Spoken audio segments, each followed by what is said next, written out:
Why is Steph Curry still so ridiculed? He does not fit the NBA greatness stereotype. Even with 4 rings and 2 MVPs, he is still mocked. Stephen Curry, whose Golden State Warriors are down 3-2 in the NBA Finals heading into Game 6, has elevated himself to the best point guard sized player in NBA history, thanks to his magisterial long-range bombing and gravitational pull on the court. Why then does he face slander as if his dominance is still in doubt? Hey everyone, welcome back to our channel. In this video we'll talk about how they made a huge mistake by disrespecting Steph Curry and the Golden State Warriors. All of this and more will be revealed later, but please like the video, subscribe to the channel and enable notifications for new videos first. No other NBA superstar has amassed such a bounty of success. 4 rings and 2 MVPs, won unanimously as Curry. After Game 3, for example, when he scored 47 points despite missing 3 of his best 5 teammates, NBA Twitter troglodytes rose from their pits to question his greatness. True, when their teams lose, other top NBA players face online shaming. Despite being the league's most popular player, Curry appears to be the only all-time great whose greatness is constantly being contested, leaving those who admire his brilliance perplexed.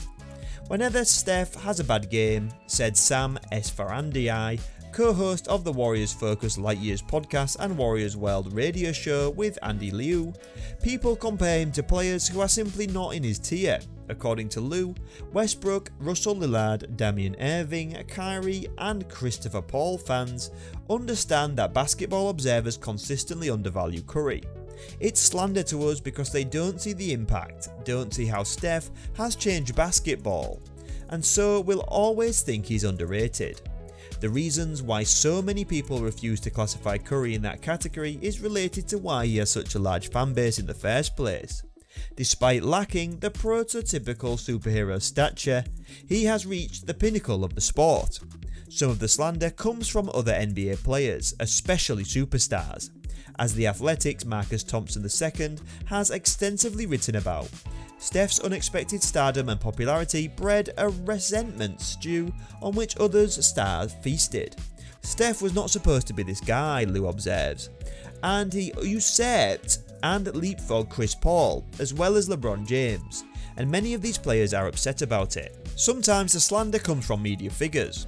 During this year's NBA All-Star Game, Fox Sports 1's Nick Wright tweeted, "Someone should tell Steph it's the All-Star Game and not the Finals," implying that Curry underperforms when the championship is on the line.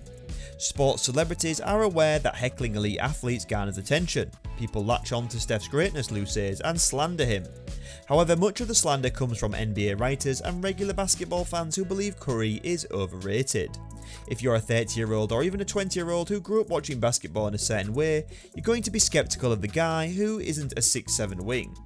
Esfandiari says, like Kawhi, Leonard exemplifies what we think of a superstar. Kevin James, LeBron, so there's always a level where he's out of the ordinary. Everyone recognises his talent, but no one wants him to put in the same league as those guys. The reason why so many people refuse to put him in that category, I believe, is related to why Curry has such a large fanbase in the first place.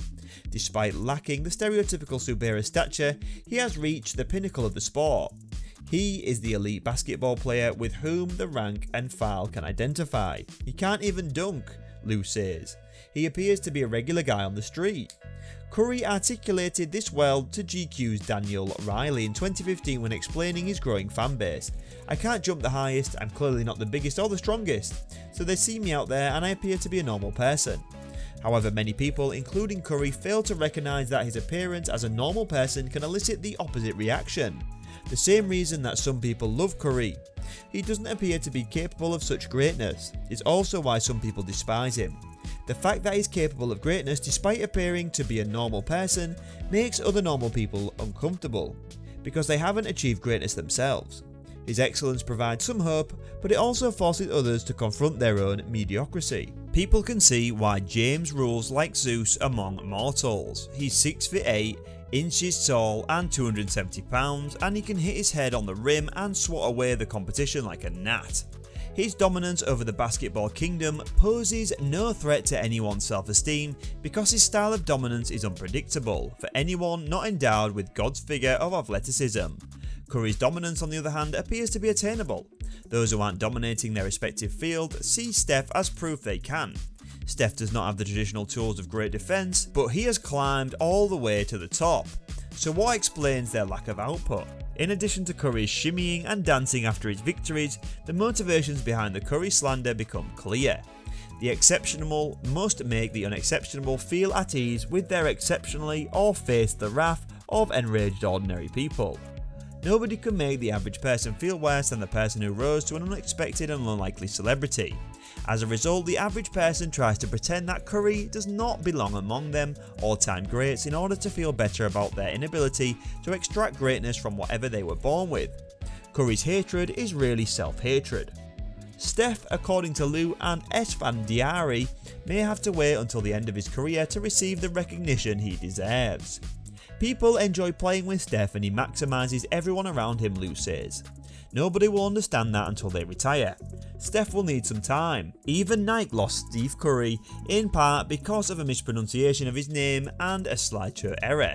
Under Armour is currently benefiting from the endorsements of Golden State Warriors guard Curry, New England Patriots quarterback Tom Brady, Panthers quarterback Cam Newton and golfer Jordan Spieth.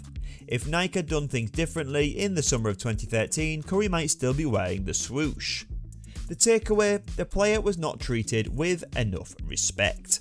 It didn't help Nike that the pitch meeting, which was missing famous Nike power broker Lynn Merritt, had some glaring errors according to Strauss.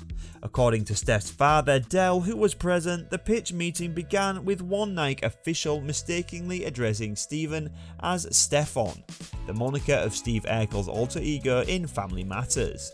I've heard some people pronounce his name incorrectly before, Dell says. I'm not surprised. I was surprised I didn't receive a correction. It was also clear to the Currys that Nike did not consider Steph to be on the same level as LeBron of the Cleveland Cavaliers, Kobe Bryant of the Lakers and Durant, again not the respect he believed he deserved. There are some transactions that a company or team will always regret not completing. Nike will always kick itself for not doing what it took to sign a player who went on to become an all-time great. Please leave your thoughts in the section below. Remember to like the video, subscribe to the channel and enable all new notifications for videos. Until we meet again, have a great day.